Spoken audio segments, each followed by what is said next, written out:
বাংলাদেশের রাষ্ট্র ক্ষমতায় যদি জামাত ইসলামী আসে, বাংলাদেশের অধিকাংশ লোকজন যদি তাদের চায়, আমার কিন্তু কোনো অসুবিধা নাই, আমার কোনো অসুবিধা নাই বাংলাদেশে শিবির আসুক।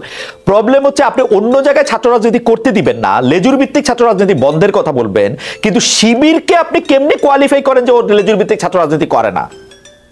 ও কি জামাতের একটা ছাত্রের মানে লেজু শব্দটা জানি কেমন, নিত্রা অধ্যাপক মানুষ, নিত্রা নিশ্চয়ই কোন একটা ভালো শব্দ বলতে পারবেন, আমি তো পারতেছি না একটা ভালো শব্দ বলতে।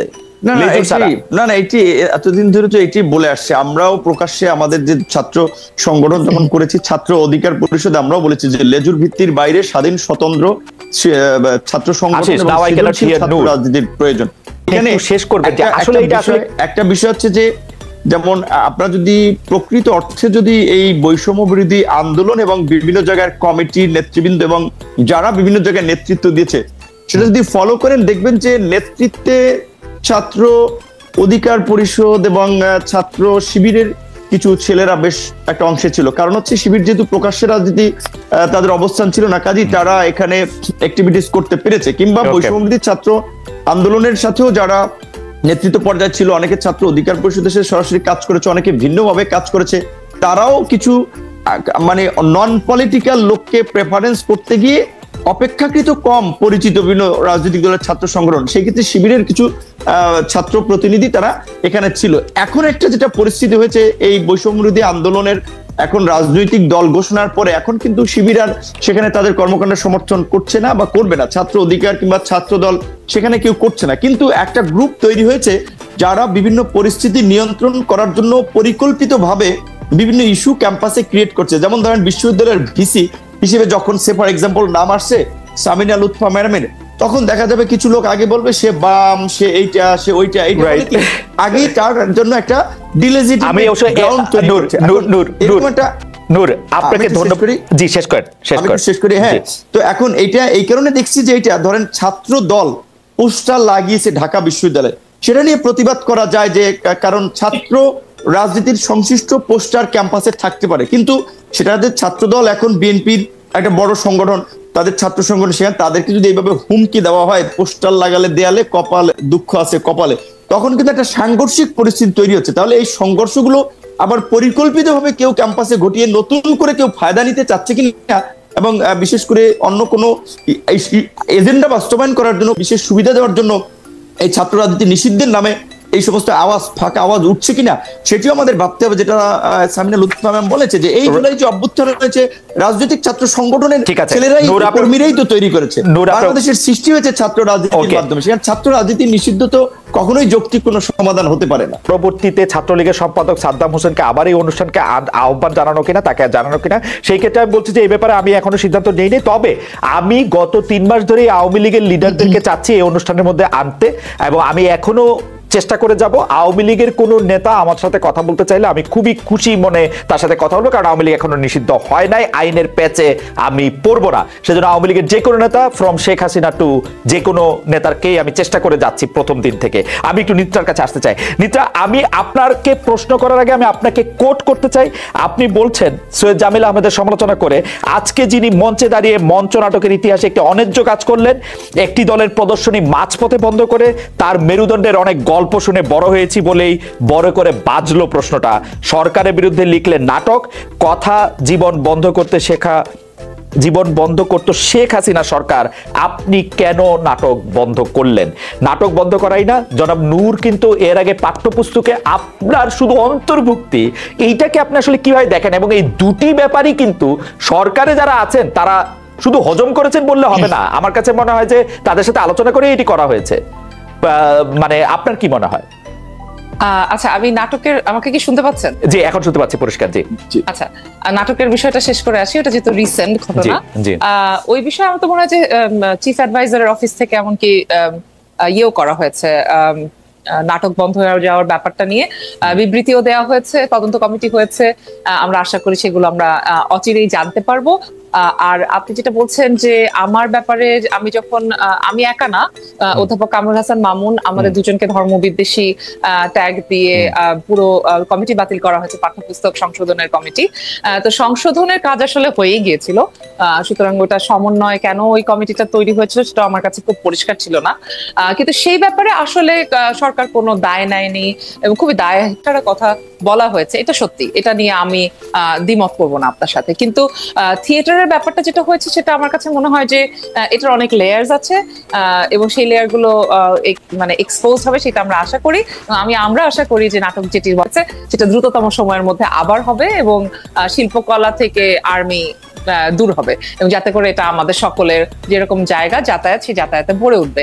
কিন্তু এই কথাটা তো সত্যি যে প্রচুর জায়গায় দেখা যাচ্ছে, যেটা আমি মনে করি, এবং আমরা বিশ্ববিদ্যালয় শিক্ষক নেটওয়ার্ক থেকে নূরও যেটা বলছিলেন যে বিশ্ববিদ্যালয় শিক্ষক নেটওয়ার্ক থেকে খুব পরিষ্কার ভাবে আমরা চিফ অ্যাডভাইজারের কাছে আমরা খোলা চিঠি লিখে বলেছিলাম যে বিভিন্ন বিষয়ে যখন এই ধরনের পদক্ষেপ নেওয়া হচ্ছে এর ফলে সমাজের মানুষের কাছে কিন্তু খুব ভুল বার্তা যাচ্ছে।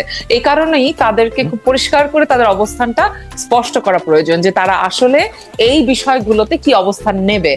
তারা ওই মেজরিটেরিয়ান যে মতামত, সেই মতামতকে যেহেতু তারা ডিসরিগার্ড করতে পারছেন না বা খুব সহজেই তাদের একটা জনপ্রিয়তা কমে যেতে পারে, এই ভয় থেকেই হয়তো বা করছেন না, কিংবা তাদের আরো নিজস্ব কোনো কারণ থাকতে পারে। আমি তো সরকারের কারণটা জানি না, তারা যেটুকু বলেন সেটুকু থেকে আমি যেটুকু বুঝতে পারি, বিশেষ করে পাঠ্যপুস্তক বিষয়ে যে ঘটনাটি ঘটেছে সেটা খুবই শক্তি ক্ষয় হয়েছে মানে কোনো কারণ ছাড়াই, এবং অনেক ক্ষেত্রে আমি বলবো যে কমিউনিকেশনটা ঠিক মতো হয়নি, তারা জানতেনই না কি নিয়ে তারা কথা বলছেন, কিন্তু তারা এটা বাতিল চেয়েছেন।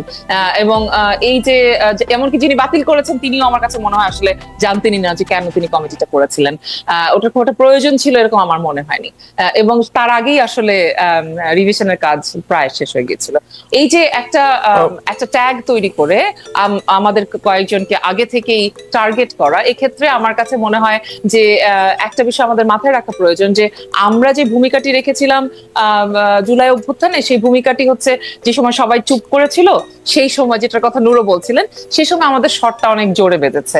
এখন এই অবস্থানটাকে ডিলেজিটিমাইজ করা খুব জরুরি কারো কারো জন্য। এখন আমি যদি বলি যে এটা যাদের জন্য জরুরি ডিলেজিটিমাইজ করা, তাদের নামটাম বলে দিলে আবার হাহারিয়া শুরু হবে, আবার আমার বোম ফাটানো হবে। কিন্তু আমি যেটুকু না বললেই না, আমরা এইভাবে যদি চিন্তা করি যে আসলে আমাদের এই অবস্থানের কারণে সরকার পতন হয়েছে, সেটা তো বলা যাবে না। আমরা সকলে সম্মিলিত ভাবে এই গত সরকারকে পতন ঘটিয়েছিলাম, কিন্তু তার ফলে কারো কারো প্রতি কেন এরকম শুধু আলাদা করে বিদ্বেষ ঘটানো হচ্ছে, সেটা যদি আসলে আমাদের রাজনৈতিক ব্যাকগ্রাউন্ড খেয়াল করেন তাহলে হয়তো বুঝতে পারবেন, অথবা বুঝতে পারবেন যে যেহেতু আমরা সকলকেই সমানভাবে সমালোচনা করি, সেটাও একটা কারণ হতে পারে। আমি ঠিক এই জায়গাটায় আসতে চাইছিলাম।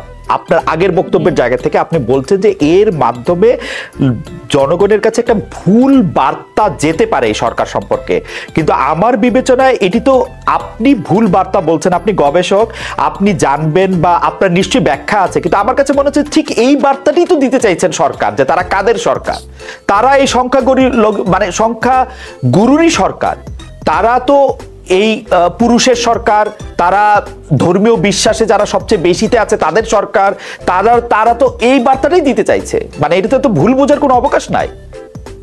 না, সেটাই আমি বলছি যে কেন বলছি ভুল বোঝার অবকাশ, মানে ভুল বার্তা দিচ্ছেন। তার কারণ ধরেন একটা হচ্ছে ওনারা এটাই চাচ্ছেন এই বার্তা দিতে, সেটা আসলে আমরা স্পেকুলেট করছি, কিন্তু ওনারা নিজেরা যে বক্তব্যগুলো দিচ্ছেন, সকলকে নিয়ে কাজ করতে চান, বৈষম্য বিরোধী, বৈষম্যহীন বাংলাদেশ চান, এবং বিশেষ করে অধ্যাপক মোহাম্মদ ইউনূসের নামটা যেহেতু এখানে প্রাসঙ্গিক, সুতরাং আমরা এটা খুব ভালো করে খেয়াল করি। ইনক্লুসিভিটি কিংবা প্লুরাল স্বর ইত্যাদি থাকার যে ব্যাপারটা, এই ব্যাপারে তো তিনি চ্যাম্পিয়ন পৃথিবীতে, সুতরাং তারও তো একটা ইমেজের প্রশ্ন আছে।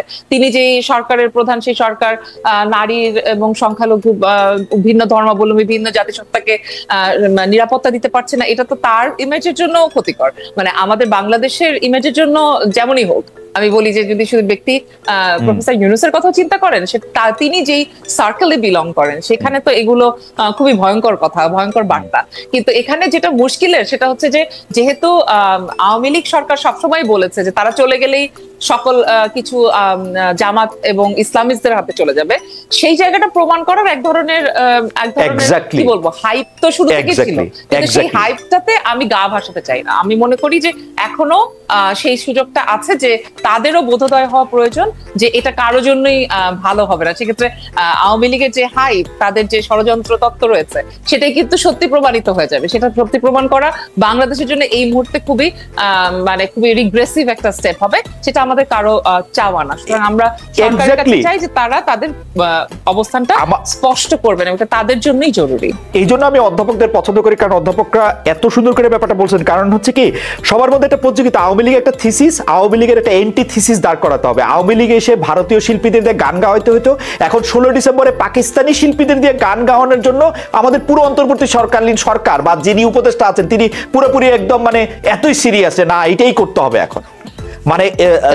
এই এক্স্যাক্টলি এই জিনিসটা নিয়েই হচ্ছে যে তারা আগের দেশে। আমি নূর, আপনার কাছে কি মনে হয় যে এই সবাইকে আটকে হঠাৎ করে দেখা যাচ্ছে শিবির আত্মপ্রকাশ করতেছে, এইটা কি বর্তমানে যারা ক্ষমতায় আছেন তাদের একটা প্লটের অংশ কিনা, বা নাকি একটা পপুলিস্ট রাজনীতির একটা অংশ? আমরা কিন্তু দেখেছি যে এই সরকারের সাথে আপনার সাথে যত খাতির, বিএনপির সাথে যত খাতির, তার চেয়ে বেশি খাতির মনে হয় জামাতে ইসলামের সঙ্গে, মনে হয় আর কি অ্যাপারেন্টলি। এইটা আপনি কিভাবে দেখেন? এটা